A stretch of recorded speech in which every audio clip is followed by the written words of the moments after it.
जी जनाब, हमने पढ़ लिए थे एक्सपेंसेस डिडक्शन नॉट अलाउड। उसमें से एक दो एक्सपेंस है, हम उनको पढ़ते हैं और उसके बाद फर्दर ज़रा देखिएगा। हमें पता है 2-3 चेकअप लग गए।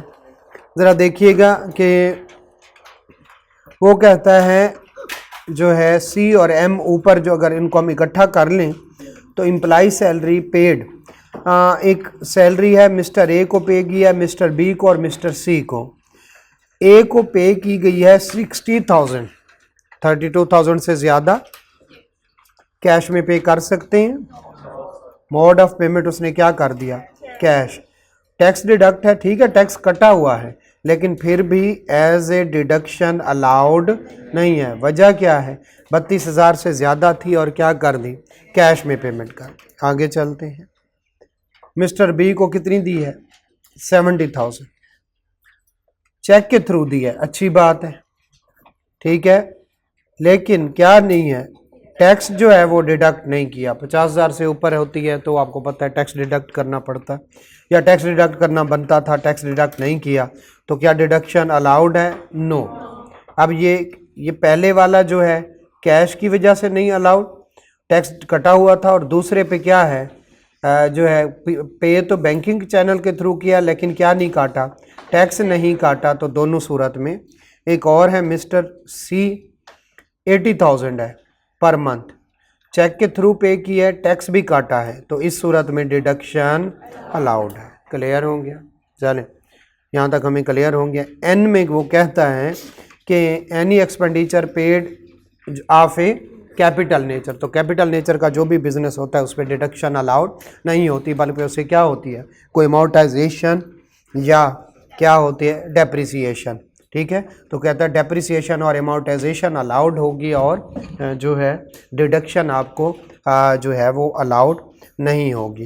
तो हाँ ठीक है, हम उनको डेप्रिसिएट करते हैं। Any expenditure in respect of sale proportion, ये जो है प्रमोशन, ये जा रही है किसकी तरफ, फार्मास्यूटिकल। आपको पता है फार्मास्यूटिकल का बहुत सारा हिस्सा उनकी प्रमोशन पे जाता है, बहुत ज़्यादा वो डॉक्टर्स को जो है सेल्स, प्रमोशन, पब्लिसिटी किसी मद में।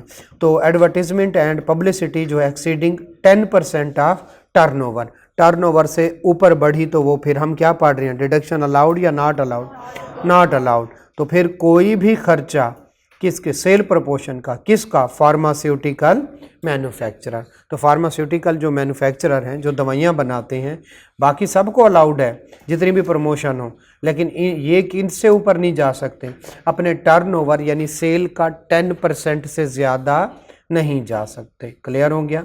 तो फार्मास्यूटिकल कंपनीज के लिए उन्होंने बैन कर दिया, अगर उसने 12% खर्चा किया हुआ तो मैक्सिमम कितने तक जा सकता है, तो ऊपर वाला 2% फिर क्या हो जाएगा, डिडक्शन नॉट अलाउड। क्लियर हो गया। ज़रा देख दो एग्जांपल हैं, ज़रा हम करते हैं। आइए, मिस्टर अंजम ए फार्मास्यूटिकल क्या है, मैन्युफैक्चरर है, has provided the following detail. Sale कितनी है, 5,000, ओके। एडवर्टीजमेंट कितनी है, ठीक है, ठीक है, 8,000। सैलरीज कितनी है, 900। सैलरीज वगैरह पे देखेंगे टैक्स कटा या नहीं कटा, और उसमें पे किया या नहीं किया, लेकिन जो है वो क्या हो गई, ये जो एडवर्टीजमेंट है यानी सेल प्रमोशन है, ये कितनी है, 800। ज़रा देखते हैं।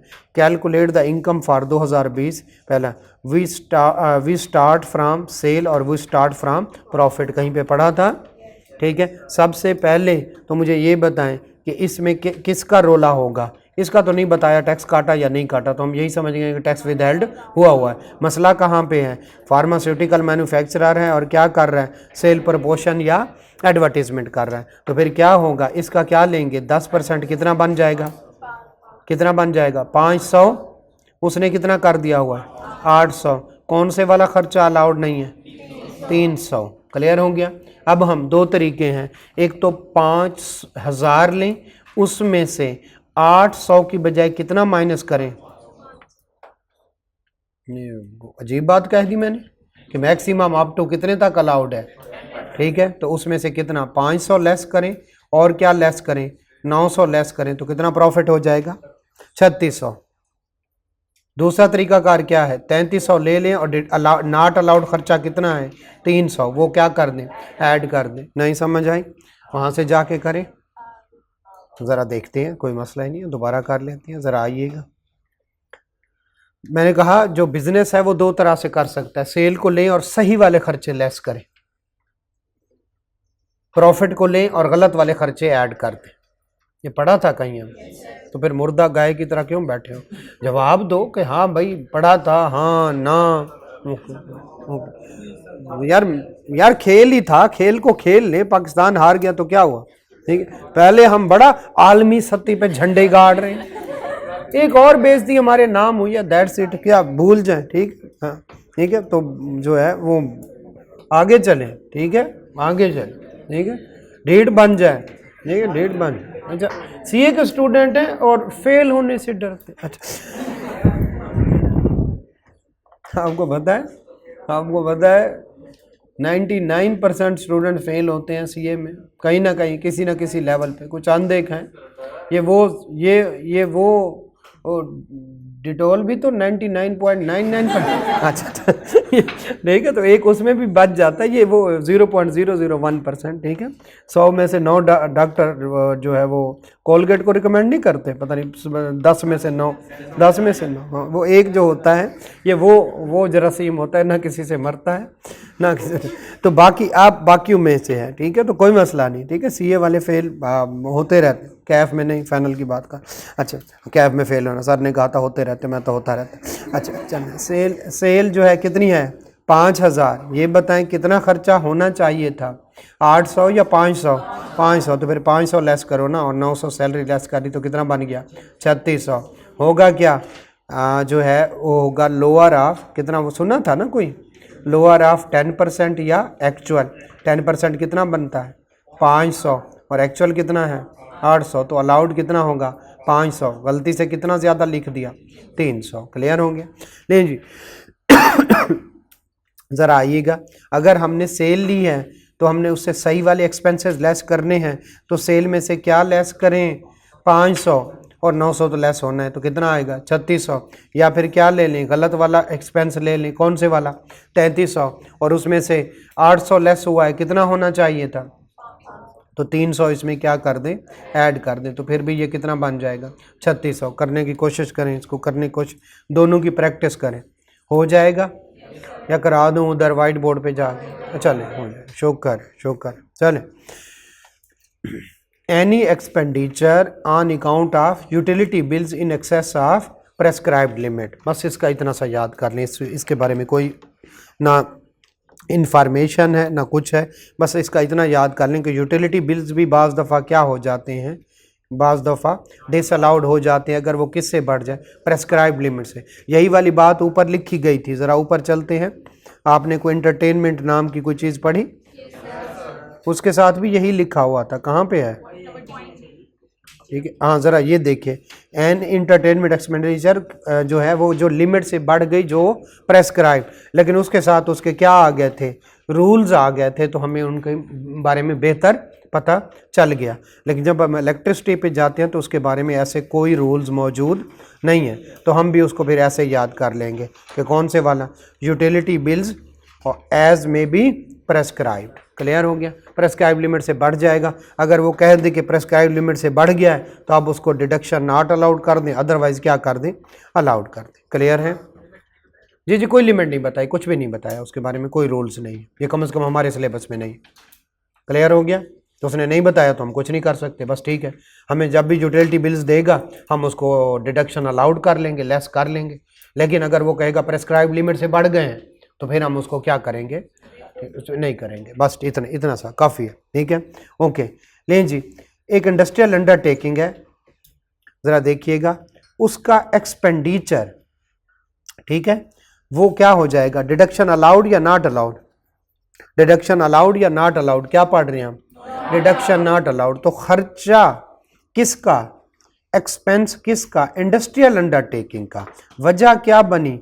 वो कहते हैं सेल करे made to the person who is not registered. तो इंडस्ट्रियल अंडरटेकिंग अभी डेफिनेशन हमने पढ़नी है, लेकिन हमें इंडस्ट्रियल अंडरटेकिंग खास किस्म की तरह की एक इंडस्ट्रियल अंडरटेकिंग एक खास किस्म की एंटिटी होती है जिसकी कुछ डेफिनेशन है, इतने मुलाजिम हो, इतने ये वो, खैर भाड़ में जाए। इंडस्ट्रियल अंडरटेकिंग का एक्सपेंडिचर क्या हो जाएगा, डिसअलाउड हो जाएगा। वजह क्या है, उसने सेल कर दी किस बंदे को, जो कि रजिस्टर्ड नहीं है, किस में, सेल्स टैक्स में। बेसिकली ये बड़ी बड़ी जो मिलें हैं उनको रोक रहे हैं कि आप 100 मिलियन से ज्यादा किसी एक बंदे को सेल ना करें।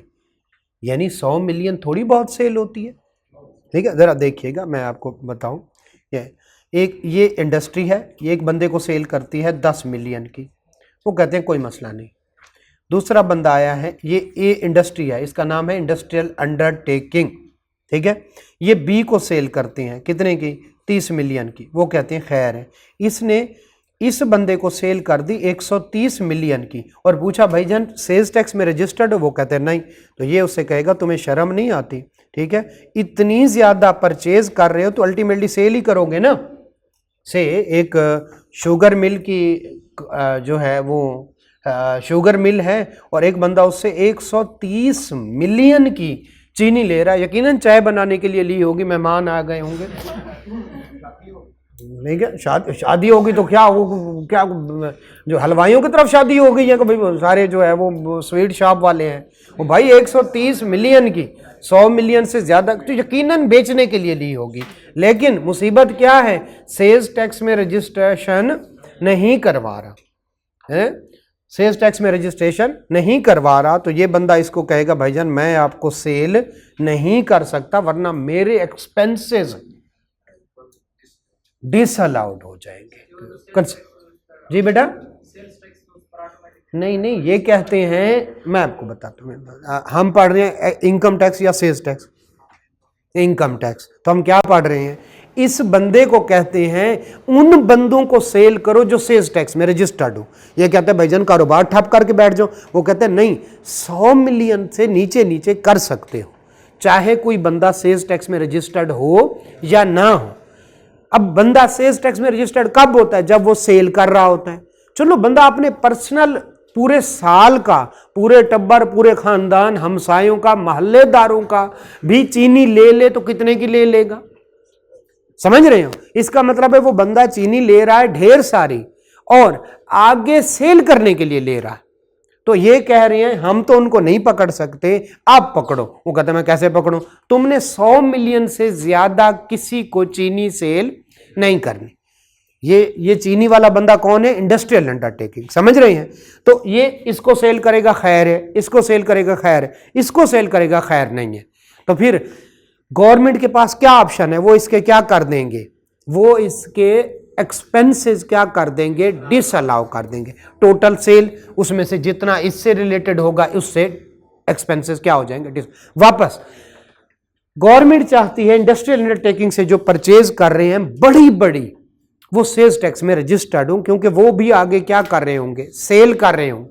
क्लियर है। इवन वो टायर 1 रिटेलर को कहते हैं कि आप भी है ना। तो फिर तो ये तो डीलर डिस्ट्रीब्यूटर लग रहे हैं जो डायरेक्टली किससे खरीद रहे हैं, शुगर मिल से खरीद रहे हैं, जो डायरेक्ट फैक्ट्री से, जो इंडस्ट्रियल अंडरटेकिंग। लेकिन ये वो लोग हैं जो खुद को रजिस्टर्ड नहीं कराते। तो फिर इनको कहा भाई रजिस्टर्ड को बेचा करो, वो बात ही नहीं मानते। तुम्हारे पास गवर्नमेंट के पास फिर अब क्या तरीका कार है, इसे कहें तुम रजिस्टर्ड को बेचो और अनरजिस्टर्ड को ना बेचो। वो कहता है पूरा पाकिस्तान ही अनरजिस्टर्ड है, लेकिन तो मैं क्या करूं। तो मैं उन्हें कहो फिर ऐसा करो 100 मिलियन तक रुक जाओ, 100 मिलियन से नीचे वाली सेल किसको सेल करो, अनरजिस्टर्ड को। इससे ऊपर अगर तुमने किसी अनरजिस्टर्ड को की, हाँ वो बंदा सेल्स टैक्स में रजिस्टर्ड है, फिर जितनी मर्जी सेल करो, ठीक है। तो फिर वो कहेंगे हम तुम्हें सजा देंगे, तुम तो पकड़े हुए हो ना। शुगर मिल तो बगैर रजिस्ट्रेशन के तो नहीं हो सकती ना, ये जाहिर इंडस्ट्रियल अंडरटेकिंग है, बड़ी बड़ी कोई इंडस्ट्री है। तो फिर इसे कहेंगे भाईजान हम तुम्हें, बाकी भी पेनाल्टीज पता नहीं होंगी या नहीं होंगी, लेकिन एक बात का मुझे पता चल गया है कि इसके वो क्या कर देंगे, एक्सपेंसेस डिसअलाउ कर लेंगे। किसी हद तक हमें इस कंसेप्ट की समझ आती है, ये लॉजिक है, लॉ नहीं है। लॉ जरा पढ़ते हैं। एनी एक्सपेंडिचर, हम पढ़ रहे हैं एक्सपेंडिचर नॉट अलाउड, ऐसा ही है। किसका, इंडस्ट्रियल अंडरटेकिंग का। ओ भाई क्या गलती होगी, फॉर सेल, किसको, to a person who is not registered under sales tax act. Disallowance कैसे होगी? A divided by B multiplied by C. A क्या होगा? टोटल खर्चे, डिडक्शन खर्चे को कहते हैं अब तक की इंफॉर्मेशन के मुताबिक, डिवाइडेड बाई बी पूरे साल का उसका टर्नओवर। क्लियर हो गया? मल्टीप्लाइड बाई 130, मल्टीप्लाइड बाई 130 क्यों कह रहा हूं? 115 भी हो सकता है, 100 से ज्यादा। क्लियर हो गया? तो फिर वो कहेंगे तुमने इसको भी सेल की है, वो इसकी खैर है, तुमने इसको भी सेल किया है, इसकी खैर है, इसको सेल किया इस पे खैर नहीं है। तो फिर मल्टीप्लाइड बाई वो बंदे जिसको 100 से ज्यादा की सेल की है, ये वाले नहीं, ये वाले नहीं। तो फिर क्या हो जाएगा? टोटल खर्चे divided by total turnover multiplied by 100 million से ज्यादा जितने बंदों को सेल करेगा उतनी deduction not allowed. Deduction not allowed का फार्मूला दोबारा से, A divided by B multiplied by C. A क्या है? जितने खर्चे उसने क्लेम किए हों। बी क्या है? उसका total turnover multiplied by C क्या है? Sale exclusive of sales tax and federal excise duty. कोई बता सकता है सेल्स टैक्स को एक्सक्लूड क्यों किया है? कोई बता सकता है सेल्स टैक्स को एक्सक्लूड क्यों किया है? जी वो तो वैसे, किधर से आवाज आई है? हाँ, वो तो वैसे ही जो है वो तो किसी तरह की हमारी चीज होती नहीं है। ले जी 100 रुपया आपका हुआ, रख लूं मैं या अच्छा ले जी, ठीक है। तो वो तो हमारा तो सेल्स टैक्स के साथ क्या ताल्लुक? वो तो एक डाकिए के तौर पर हमने कस्टमर से लिए और किसको दे दिए? गवर्नमेंट को। सेल्स टैक्स का कभी भी सेल में कोई पार्ट नहीं है। ये पहले भी हमने कहा था, ये पहले भी हमने कहा था, अब सारे कहेंगे। ले जी चले, अच्छा एक्सक्लूसिव ऑफ सेल्स टैक्स, तो फिर ये हमने, अच्छा ये बताएं अब इसका क्या मतलब है? 118 लेना है या 100 रुपया लेना है? 100 रुपया लेना है। 118 नहीं, 18 का हमसे दूर दूर तक कोई ताल्लुक नहीं है। हम बस इनपुट आउटपुट करके किसी तरह से उसको गुजार देते हैं। क्लियर है? ये वाली बात नहीं समझ आई? तो फिर सेल जो है, okay, sale, C is sale, कौन से वाला? Exclusive of sales tax and federal excise duty made to a person who is not registered under sales tax where the sale equal या एक्सीड, कौन से वाली? 100 मिलियन पर पर्सन। तो मुझे बताएं ये A divided by B multiplied by C, C में 10 मिलियन आएगा? 30 मिलियन आएगा? नहीं आएंगे, क्योंकि ये पर पर्सन सेल 100 से कम है। 130 वाला आएगा? एक और डी है, उसको 90 की सेल की है, 90 मिलियन की, वो भी नहीं आएगा। 101 मिलियन की सेल की है, अब ये आएगा। क्लियर है? लेकिन अच्छा ये बताइए जरा, दे अब जरा टेक्निकल बात है, ठीक है? टेक्निकल नहीं, अच्छा टेक्निकल बात है, ठीक है, टेक्निकल बात है। इस पे 90 रुपीज की सेल है, प्लस जो है इस पे 16 रुपए का क्या लगा? Sales tax. तो ये कितने की बन गई? 106 की। बताए आएगी? नहीं आएगी, क्योंकि एक्सक्लूसिव ऑफ सेल्स टैक्स है। क्लियर हो गया? ये कंसेप्ट क्लियर है? ले जी वापस चलते हैं। तो अब जरा देखिएगा, एन एक्सपेंडिचर, मैं दोबारा से पढ़ता हूं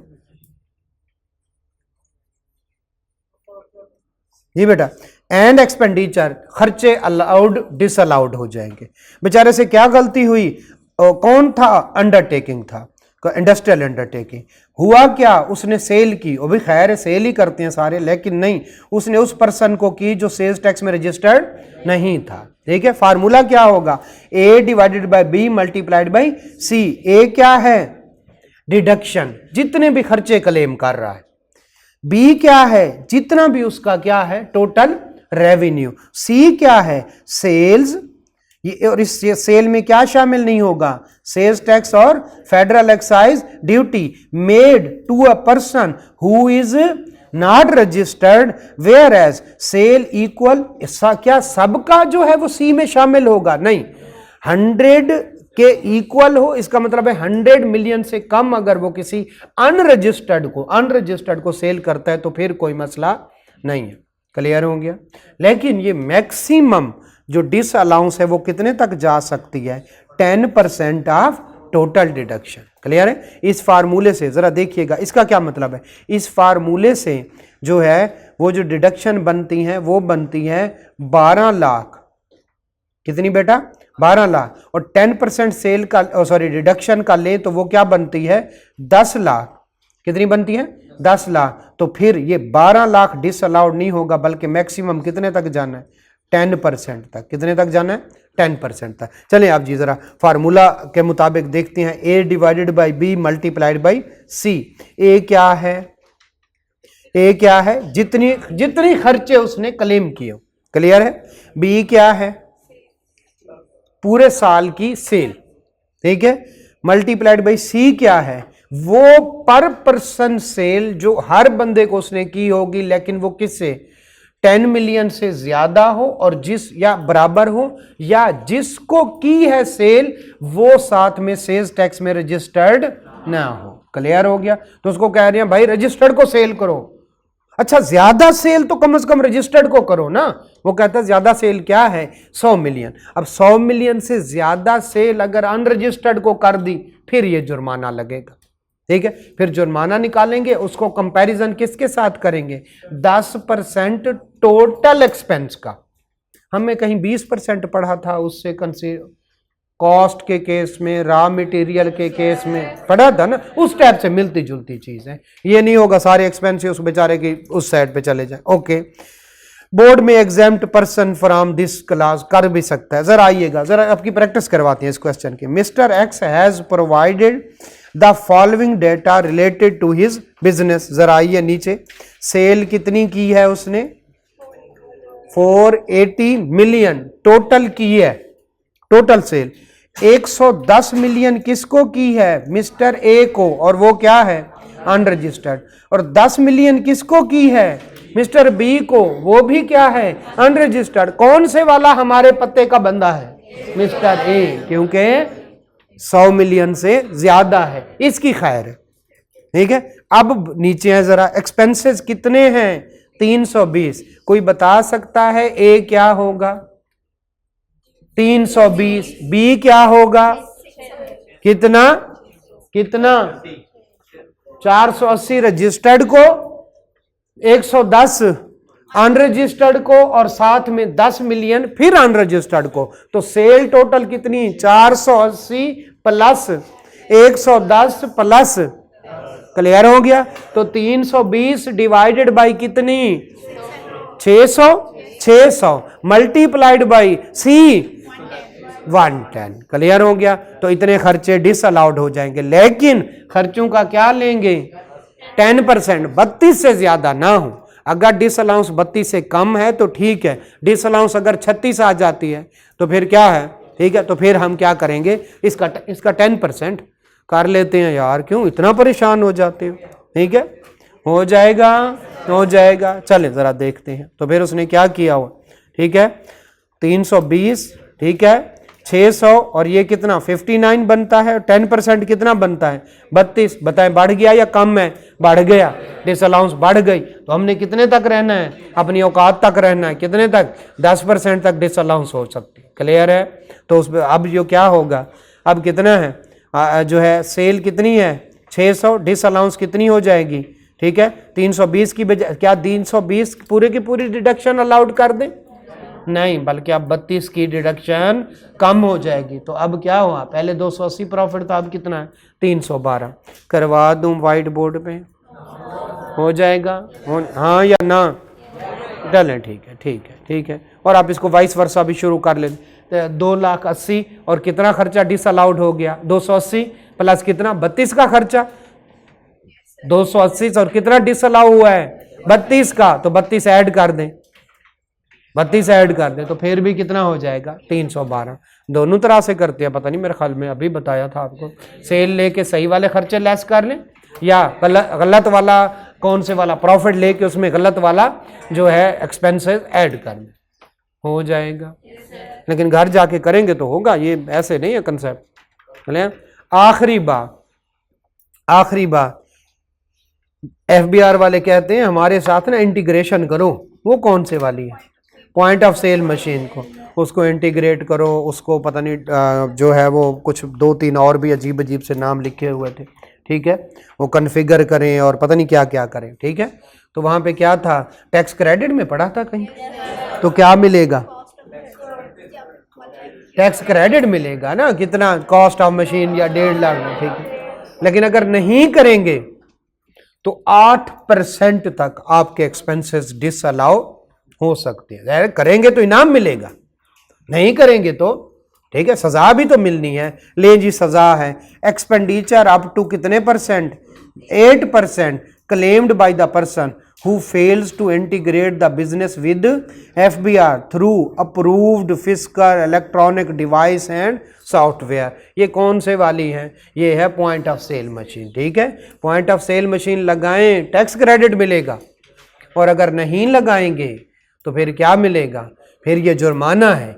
तो फिर आपके एक्सपेंडिचर 2%, 4%, 6%, मैक्सिमम कितने तक, अप टू, कहीं पे नहीं लिखा गया पहले ये लफ्ज, इसका मतलब है कमिश्नर 2% भी आपको क्या कर सकता है, डिसअलाउ कर सकता है, 6% भी कर सकता है, 5, मैक्सिमम कितने तक कर सकता है, 8%। लॉ की लैंग्वेज पढ़े, ये नहीं होगा 8% कर देगा। हो सकता है वो कहे कि बेचारा इसको पता नहीं था, इसकी ऑनेस्ट मिस्टेक है, तो हो सकता है 1% उसको डिसअलाउ कर दे खर्चे, और हो सके कि बड़ा जिद्दी है, ये बार बार कर रहा है, पिछले दफा भी इसको जुर्माना किया था 1%, नहीं माना तो अब मैं कितने करूंगा, 8%, अप टू 8% कर सकता, अप टू 8% का। क्लियर है। ले जी, हमने बहुत ही अच्छे तरीके से एक एक करके हमने पढ़ा डिडक्शन नॉट अलाउ। हम वापस चलते हैं, एक दफा सबको रिवाइज करते हैं और एक नया टॉपिक शुरू करते हैं।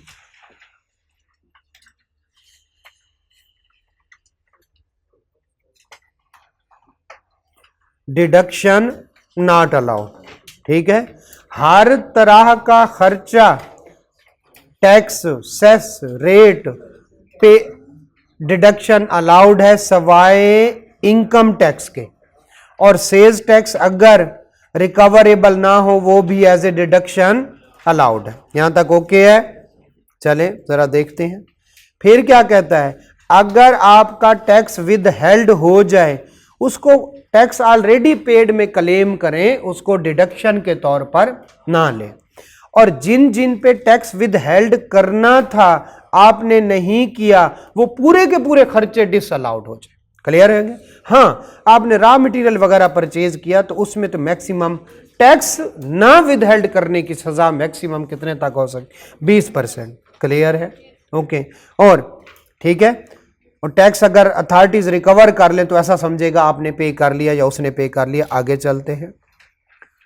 फिर उसके बाद वो कहता है कि जो FMCG हैं, कौन से वाली, जो थर्ड शेड्यूल आइटम है उनको FMCG fast moving consumer goods भी कहते हैं। खैर आपके ऊपर की बात है, छोड़ दें, ठीक है, ये ना दिमाग फट जाए। अच्छा लें जी, सेल्स टैक्स में थर्ड शेड्यूल है, उसमें जो रजिस्टर्ड है तो मैक्सिमम कितने तक उसको कमीशन पे किया जा सकता, 0.2%, और अदरवाइज क्या हो जाए, हाँ पर्सन अगर ATL में है तो फिर क्या हो जाएगा, फिर डिडक्शन अलाउड है, जितनी मर्जी पे करें। ओके है यहाँ तक।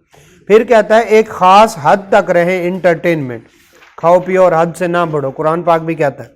ठीक है, लें जी, तो वो कुछ उसने बताया इंटरटेनमेंट क्या होती हैं और इंटरटेनमेंट की कुछ डेफिनेशन बता दी। नहीं जी, वो उसके बाद हमने कि देखा प्रोविडेंट फंड, अगर एम्प्लॉयर ने पे कर दी कंट्रीब्यूशन। अब तक जब हमने प्रोविडेंट फंड और बाकी चीजें पढ़ी थी वो एम्प्लॉय साइड से पढ़ी थी, ठीक है। अब हम बिजनेस के साइड से देख रहे हैं, एम्प्लॉयर साइड। तो अगर वो अनरिकॉग्नाइज में कंट्रीब्यूट कर बैठा तो उसको डिडक्शन अलाउड नहीं है। 50% से ज्यादा कर दी तो भी डिडक्शन अलाउड नहीं है, और उसके पास कोई इफेक्टिव अरेंजमेंट नहीं है तो भी डिडक्शन अलाउड नहीं है। ओके है बेटा। गवर्नमेंट का किसी का कानून तोड़ दिया तो डिडक्शन नॉट अलाउड। हाँ, आपस में काम करते हुए आपने माल लेट भेजा, उसने आपको पेनल्टी लगा दी, वो penalty as a deduction allowed है। ठीक है, नहीं जी, अगर कोई पर्सन, नहीं एंड पे बातें करें ना करें बेटा, अगर कोई पर्सन अपने जाती खर्चा करता है तो बिजनेस के पैसे में से तो वो ड्राइंग्स कंसीडर की जाएगी। क्लियर है? लें जी, इसके अलावा कोई भी आप अमाउंट सेल से निकालें, कहीं खर्चों से निकालें, कैपिटलाइज कर दें, रिजर्व फंड में डाल दें तो वो डिडक्शन अलाउड नहीं है। AOP को, कंपनी को सैलरी वगैरह देना अलाउड होता है, लेकिन एओपी को जो है डिडक्शन नॉट अलाउड। ठीक है, यहीं से सारे टैक्स के वो अपना न्यूमेरिकल के बातें बनेगी। ठीक है, जिस तरह सैलरी में, ठीक है, 2.5 लाख से ऊपर कोई अकाउंट हो खर्चे वाला तो वो खतरनाक हो जाता है, लेकिन उसके अंदर जाके देखें और 25,000 से, लेकिन इसका मतलब है उसको किस में पे करना है, कैश में पे नहीं कर सकते, वो खतरनाक अकाउंट है। लेकिन उसके अंदर हमने जान के देखा तो सारी ट्रांजैक्शन 25,000 से कम थी, खैर अलाउड है। उसमें सारी transaction utility bill, freight charges, travel funds या कोई गवर्नमेंट को पेमेंट की थी तो उस सूरत में डिडक्शन अलाउड है। क्लियर है, ये हमने पिछले एग्जांपल भी की थी इसकी। ठीक है, सैलरी के जब केस में आते हैं तो उसमें टोटल नहीं देखना, सैलरी अगर 32,000 से बढ़ गई है तो टैक्स काटना है, टैक्स विदहेल्ड करना है। अगर आपने ना की, सॉरी 32,000 से ऊपर हो तो आपने क्या करना है, कैश के थ्रू पे नहीं करना, उसको क्रॉस चेक दे दें या उसके जायज़ कैश, जिस उस आपके बिजनेस के अकाउंट से उसके अकाउंट में पैसे जाने चाहिए किसी तरह से भी। और अगर आपने इसकी खिलाफ वर्जी की तो आपको डिडक्शन नॉट अलाउड है। आज फिर हमने पढ़ा कि जो है जो कैपिटल नेचर का एक्सपेंडिचर है उस पर क्या अलाउड है, उस पर डेप्रिसिएशन और अमोर्टाइजेशन अलाउड है, सारे का सारा खर्चा अलाउड नहीं है। ठीक है, लें जी, उसके बाद हमने किया जो फार्मास्यूटिकल कंपनी है वो मैक्सिमम 10% तक प्रमोशन कर सकती हैं, उससे ज़्यादा नहीं कर सकती। और उसके बाद हमने जनाब नहीं बातें करें बेटा, ना करें प्लीज़। लें जी, प्रेस्क्राइब लिमिट से यूटिलिटी बिल बढ़ गए तो भी डिडक्शन नॉट अलाउड। और एक इंडस्ट्रियल अंडरटेकिंग जब वो सेल करने लगे तो आगे बंदे को देखे क्या वो सेल्स टैक्स में रजिस्टर्ड है या नहीं है। अगर वो रजिस्टर्ड नहीं है तो मैक्सिमम कितने तक जा सकते हैं, 100 मिलियन से नीचे तक रहे, 100 मिलियन या उससे ज़्यादा हो गए तो फिर उसको expenditure A/B multiplied by C के हिसाब से क्या हो जाएंगे, डिसअलाउ। लेकिन ये disallowance maximum 10% of the total expenditure है, इससे ज़्यादा डिसअलाउ नहीं कर सकते। और हमने क्या कर लिया, उसका 1-2 क्वेश्चन भी कर लिया और दोनों तरह से कर लिया। क्लियर है। आखिरी बात, किसी बंदे ने अपने आप को इंटीग्रेट करवाना था किसके साथ, ठीक है, FBR के साथ, POS को इंटीग्रेट करवाना था, नहीं करवाया तो उसको भी खर्चा डिसअलाउ हो सकता है। कितने तक, मैक्सिमम 8%, वो 1%, 2%, 3% या 4%। अगले वाली जो बातें हैं वो न्यूमेरिकल पॉइंट ऑफ व्यू से इंतहाई इंपॉर्टेंट है, जरा तवज्जो दीजिएगा। Following amounts if included as expense या इन expense are not allowed by the tax authority. रट्टा लगा लें, समझ लें, जैसे भी है, जैसे ही ये खर्चे आए तो देखें आपके पास आएंगे अकाउंट्स, आपने चैप्टर 3 में पढ़ा है। आप जब रिटर्न की सर्विसेज देते हैं तो आप उसको कन्वर्ट करते हो एज, आपने कोई 3 तरह की सर्विसेज दी थी, ठीक है, उनमें से एक थी रिटर्न फाइल करना जिसमें कोई थ्रेट नहीं था। वो क्या होता है कि आपके सामने उसने डाटा रखा, आपने उसने डाटा को कन्वर्ट कर दिया किसमें, एज पर जो है रिपोर्टिंग रिस्पॉन्सिबिलिटीज ऑफ FBR। जैसे FBR कहता है, जैसे इनकम टैक्स वाले कहते हैं, तो आप उसके मुताबिक चेंज कर सकते हैं। क्लियर हो गया, कर देते हैं। हिस्टोरिकल डाटा होता है उसको आप FBR के मुताबिक, ये वो कह रहा है आपको अकाउंट्स उसने ला के देख रखे हैं, उसमें प्रोविजन भी हैं, उसमें इम्पेयरमेंट भी है, उसमें जो है उसमें एक डेप्रिसिएशन है, लेकिन वो डेप्रिसिएशन रेट किसके होंगे, इंटरनेशनल अकाउंटिंग स्टैंडर्ड्स के। हमने कौन से वाले लगाने हैं, FBR के। तो फिर डेप्रिसिएशन में चेंज, जिस तरह से हमने मैंने आपको एक इंफॉर्मेशन दी थी डेफर्ड टैक्स की, कि हमारे कुछ जैसे इनिशियल अलाउंस उसमें होगा, अकाउंटिंग के जो अकाउंट्स बन के आए उसमें इनिशियल अलाउंस होगा, उसमें इनिशियल अलाउंस नहीं होगा, वो तो नहीं देते, लेकिन ये वाले देते हैं। तो फिर काफ़ी सारी चेंजेस होंगी, कुछ एक्सपेंसेस ऐड करेंगे, कुछ लेस करेंगे, कुछ एडमिजिबल एक्सपेंसेस होंगे और कुछ इनएडमिजिबल, वो हम पढ़ने जा रहे हैं। क्लियर है, जरा तवज्जो दीजिएगा। पहला अकाउंटिंग डेप्रिसिएशन, अकाउंटिंग अमोर्टाइजेशन, ठीक है, ऊपर तवज्जो दें, नॉट अलाउड। क्लियर है, नॉट अलाउड। ये उसके न्यूमेरिकल पॉइंट ऑफ व्यू से बहुत इंपॉर्टेंट है।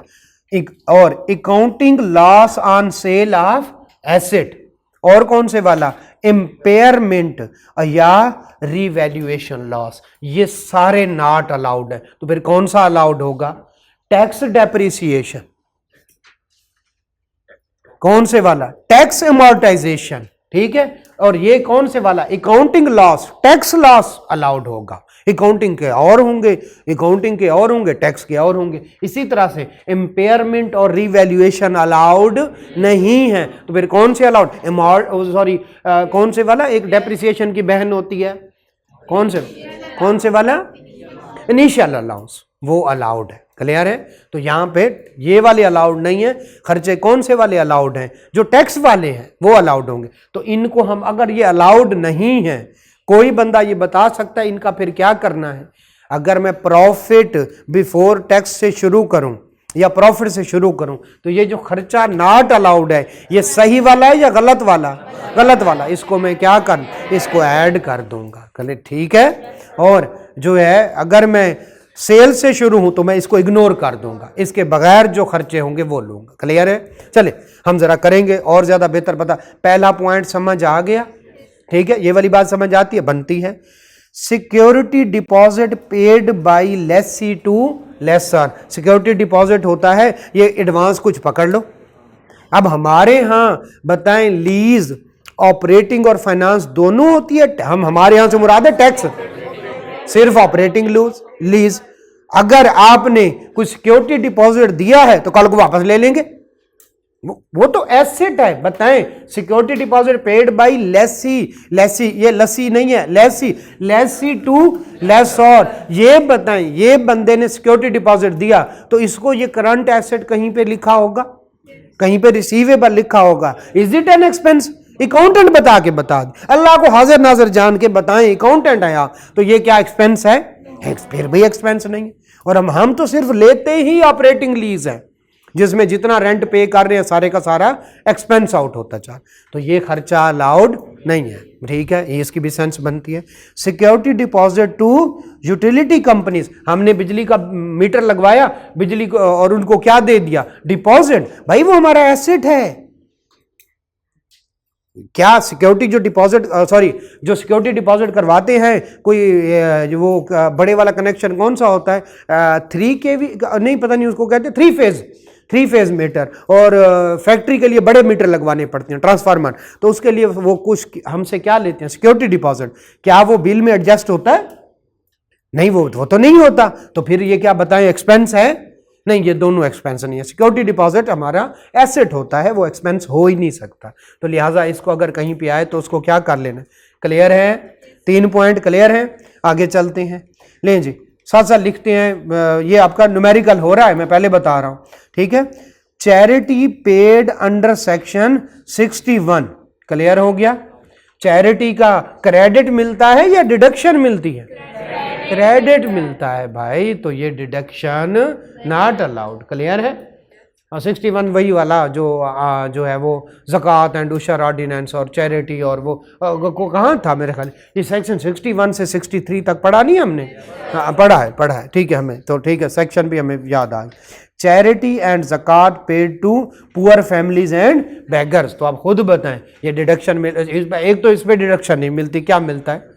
Deductible allowance. और डिडक्टेबल अलाउंस डिडक्शन में क्यों डाल रहा है? चाहे टोटल इनकम में से लेस हो, चाहे किसी खास हेड में होना तो है ना, इनकम तो कम होनी है, लेकिन ये किसको पे कर दिया, फैमिलीज या बैग, तो अंडर कौन से वाला, ज़कात एंड उशर ऑर्डिनेंस तो नहीं है ना, तो फिर ये डिडक्शन नहीं, या डिडक्टेबल अलाउंस भी नहीं मिलना। क्लियर है? ओके, चले। परचेज ऑफ, जरा बताइएगा, intangible are intangibles are and intangibles, tangible and intangible. Okay.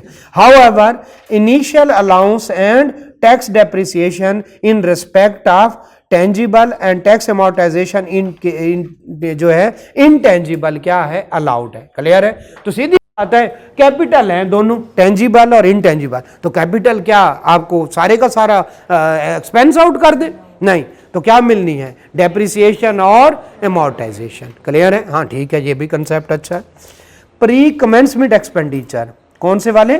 Pre commencement expenditure क्या है? आपने बिजनेस शुरू करना है, पहले FBR से रजिस्ट्रेशन करवाएं, फिर जनाब SEC पे रजिस्ट्रेशन करवाएं, फिर कुछ होते हैं ये ट्रायल प्रोडक्शन, ये कि मैंने आपको इकोनॉमिक्स में बड़ी डिटेल से ये शायद पढ़ाया होगा या जिससे भी पढ़े हैं कि भाई शुरू में खर्चे होते हैं, जैसे मैं आपको देता हूँ, ये टक करके खुलती है, टक करके बंद होती है। अगर इसके सेंटीमीटर के 1000वें हिस्से का भी फर्क आ जाए ना, इसमें इसकी पैमाइश में, तो ये आपस में सही तरह से बंद नहीं होंगी। ये बिल्कुल ज़य प्रोडक्ट है। तो शुरू में मशीन के जो है वो साथ साथ उसकी सेटिंग करते हैं। शुरू में काफ़ी सारा रॉ मटेरियल ज़ाय होता है। ये भी प्री कमेंसमेंट एक्टिविटीज़ है। वहाँ पे गए, ज़मीन का सर्वे किया, फिर उसके जो है किसी डीलर को उसको सर्वेयर को पैसे दिए वगैरह वगैरह। इस तरह के खर्चे कौन से वाले कहलाते हैं? Pre commencement expenditure. ये 5 सालों में 20%, 5 साल हो जाएगा ना, तो 20% का आपको क्या होते हैं, ये अमोर्टाइज होते हैं। प्री कमेंसमेंट खर्चे पहले साल नहीं मिलते, तो फिर कभी क्योंकि काफी सारे खर्चे हो जाएंगे ना। अब बिजनेस शुरू हुआ, पहले साल ही ढेर सारे खर्चे, पहला साल ही लास्ट में चले गए, नहीं। तो फिर कितने सालों में होता है वो? 5 सालों में। हर साल कितना मिलता है? प्री कमेंसमेंट की समझ आ गई? शुरू वाले खर्चे, बिजनेस शुरू होने से पहले वाले खर्चे, ठीक है। और उसको कितने पे उस पर डिवाइड करना है? 20%। 20% के हिसाब से मिलना है, 5 पे डिवाइड करना है, यानी जो भी समझ। अच्छा, प्रोविजन फॉर डाउटफुल डेट्स कुछ सुना हुआ है? ठीक है, यहां पे नहीं मिलेगी, कोई प्रोविजन नहीं मिलेगी। एक और प्रोविजन भी होती है, प्रोविजन फॉर डेप्रिसिएशन होती है। हाँ, कहीं पे पढ़ा है? ठीक है, प्रोविजन फॉर डेप्रिसिएशन नहीं पढ़ा, डेप्रिसिएशन ही नहीं पढ़ा, ठीक है। तो अकोमुलेटेड डेप्रिसिएशन, ठीक है, अच्छा चले, ठीक है। प्रोविजन फॉर डाउटफुल डेट्स जो है ये नहीं मिलेगा। ये प्रोविजन है। प्रोविजन से मुराद अंदाजा या एक्चुअल? इधर लिखें एक्चुअल एक्सपेंस मिलेगा आपको, यानी आपको जो बैड डेट्स एक्चुअल है वो मिलेंगे, प्रोविजन नहीं मिलेगी। प्रोविजन होती है अंदाजा। तो अंदाजे जो हैं वो अकाउंटिंग में चलते हैं और टैक्स में कोई अंदाजे नहीं चलते। क्लियर हो गया? नहीं जी, ये लिस्ट जरा ध्यान से याद करके आइएगा, कल यहीं से स्टार्ट करें।